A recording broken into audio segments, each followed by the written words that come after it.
Sekarang ketika orang mendapatkan bonus, upah itu dalam konteks kajian fikih nggak ada yang mengharamkan, Pak. Upah kok. Nah, upahnya sesuai kan begitu.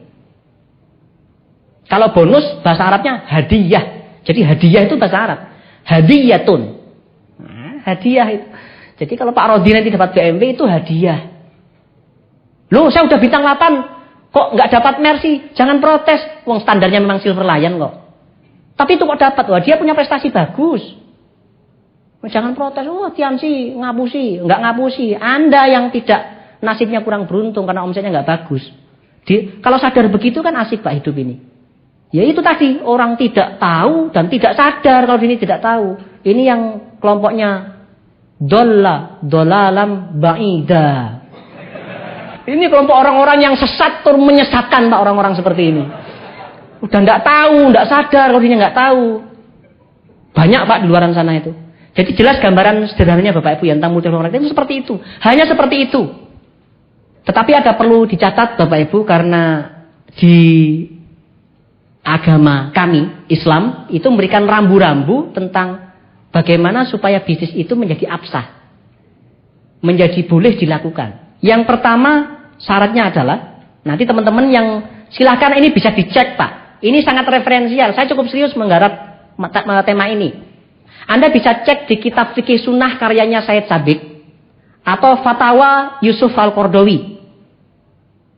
Anda buka itu ada 2 jilid besar-besar.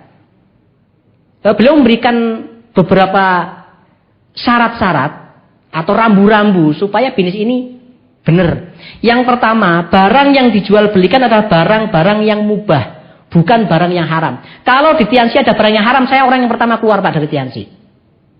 Saya nggak peduli dengan bintang saya. Kenapa? Kami berjuang untuk usaha ini bukan hanya untuk mencari uang. Ini masalah ibadah, Pak. Ini masalah dunia akhirat. Kalau ada produk Tiansi yang haram, saya akan keluar dari Tiansi. Makanya kehalalan produk menjadi penting, Bapak Ibu. Jadi barang yang dijual, barang-barang yang mubah, yang memang boleh dijual. Contoh, orang menjual minuman keras. Itu haram. Karena dalam doktrin agama kami, minuman keras itu haram. Tidak boleh dijual. Kemudian, banyak sekali Pak. Nanti teman-teman bisa cek lagi apa-apa saja yang diharamkan. Nah, barang-barang yang diharamkan itu nggak boleh dijual. Kalau dijual, uang yang diperoleh pun juga uang yang haram. Nah, bicara tentang haram itu ada 2 jenis Pak. Ada haramun li'ainihi, atau haramun lizatihi. Jadi haram karena memang zatnya itu haram. Memang benda itu haram.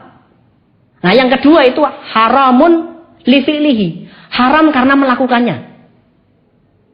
Jadi nanti ada teman-teman silahkan baca ini Pak. Saya ini ambil referensi dari Mizanul Usul fi Nata'ijil Uqul, karya Alauddin As-Samarqandi.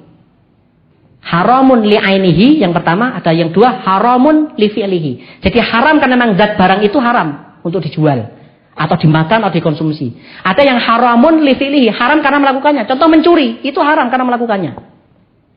Kalau haramun li'ainihi, barangnya itu haram, apa? Banyak sekali Pak. Seperti bangkai. Bangkai pun kan tidak semua bangkai diharamkan. Kecuali as-samak wal jarad, kan gitu. Kecuali ikan dan belalang. Ikan dan belalang tuh siapa yang pernah makan ikan hidup, Pak?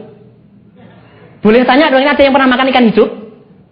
Nah, itu termasuk ikan, termasuk bangkai yang dihalalkan. Itu ada teksnya. Makanya tadi di awal sudah kami katakan, al-aslu fil asya al-ibahah hatta yadullad dalil ala tahrim. Amalah itu pokoknya boleh, Pak. Sampai ada dalil yang mengharamkan. Jelas al-haram bayyin wal halal bayyin. Sing haram yo jelas, yang halal yo jelas. Jadi barangnya yang dijual harus halal. Makanya pertanyaan pertama ketika Pak Son nawarkan Tiansi ke saya, Pak, produknya halal apa enggak? Kalau enggak, Bapak Ibu, kita jangan mengorbankan agama kita hanya untuk kepentingan uang, Pak. Kita masih bisa hidup di bisnis yang lain. Ini seperti pengajian Bu ya? Enggak apa-apa. Yang kedua, syaratnya tidak boleh ada penipuan kualitas dan tidak ada orang yang dirugikan, Pak. Ketika contoh misalnya ada orang-orang yang kadang-kadang saya melihatnya kok aneh orang ini. Dia join di MLM, kemudian dia gagal. Dia bilang begini, saya Pak gagal di MLM. Ya kenapa Pak? Saya nggak jalan tuh. Ya terus Bapak join di MLM kemarin dapat produk? Dapat. Ya nggak dirugikan toh. Contoh misalnya nih Pak Yanto. Pak Yanto nih join bintang 3. Bapak dapat produk. Kalau Bapak nggak jalan pun Bapak tetap dapat produk. Loh, kalau uang saya nggak balik, ya juallah produk Anda. Kalau hanya ingin impas di bisnis network marketing kan gampang Pak. Pengen impas toh. Produk 2 juta dijual habis, udah balik. Itu break even point Pak. Tidak ada yang dirugikan di bisnis multi level marketing. Belum lagi pendidikannya Bapak Ibu. Saya aneh kalau melihat ada orang join di network marketing kok dia merasa rugi. Itu berarti dia join di bisnis yang salah. Karena yang dicari bukan hanya uang Pak di bisnis ini. Kadang-kadang pendidikan mental. Kita punya banyak sahabat. Yang dulunya nggak bisa ngomong jadi berani ngomong. Itu kalau kursus kepribadian mahal loh Pak. Dan itu adalah keuntungan juga di network marketing. Makanya meskipun kami pernah tahun 93 sampai 96 pernah gagal secara finansial di network marketing yang lalu.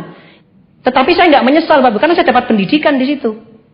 Apa yang kami peroleh? Kami jadi berani berpikir begini Pak, ketika saya kuliah dulu. Saya tidak boleh punya IP di bawah 3. Dan sampai saya lulus saya nggak punya IP di bawah 3 Pak.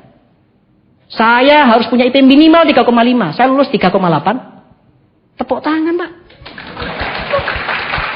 Tepuk tangan. Saya harus menjadi yang terbaik. Dan saya lulusan terbaik Bapak Ibu. Ini bukan sombong, ini tahadusan bin nikmah. Saya bersyukur karena Tuhan memberikan anugerah itu. Dan itu saya dapatkan di pelajaran network marketing Pak. Saya secara finansial nggak dapat. Tapi saya bersyukur. Kenapa? Karena saya dididik Pak untuk berpikir yang positif. Nah, ini tahadusan bin nikmah. Makanya kalau ada orang join di MLM gagal secara finansial. Dia bilang, saya gagal. Gagal apanya? Dulu dapat barang kok. Itu orang-orang yang tidak bersyukur. Ini kok Pak Satar marah? Nggak marah nih Pak, saya sebel saja. Kemudian yang ketiga, syarat yang ketiga, tidak boleh ada horor. Bukan horor Pak ya, horor itu bahasa Arab. Horor itu fiktif, tidak transparan. Kalau network marketing transparan nggak Pak? Harganya jelas nggak? Jelas Bapak Ibu, harga distributor sekian, harga konsumen sekian. Bonusnya jelas nggak? Jelas. Kalau Bapak bintang 2, sponsori bintang 2, dapatnya sekian. Loh, kemarin ada orang protes Pak, dolen saya dari daerah Cepu. SMS saya, dia bintang 1, sponsori 1 orang bintang 2. Pak, kok saya nggak dapat bonus? Sampean bintang berapa Mas? Saya belanja kalsium satu box Pak. Terus belanja apa lagi? Ya itu hanya 1. Loh Mas, Anda mengerti nggak marketing plan-nya? Marketing plan-nya bintang 2, sponsori bintang 2 dapat 140.000. Nah kalau Anda masih bintang 1, Anda nggak dapat bonus, tapi Anda dapat aset. Nggak bujui Pak bisnis ini. Jelas kok marketing plan-nya. Kalau Anda sekian-sekian, dapatnya sekian.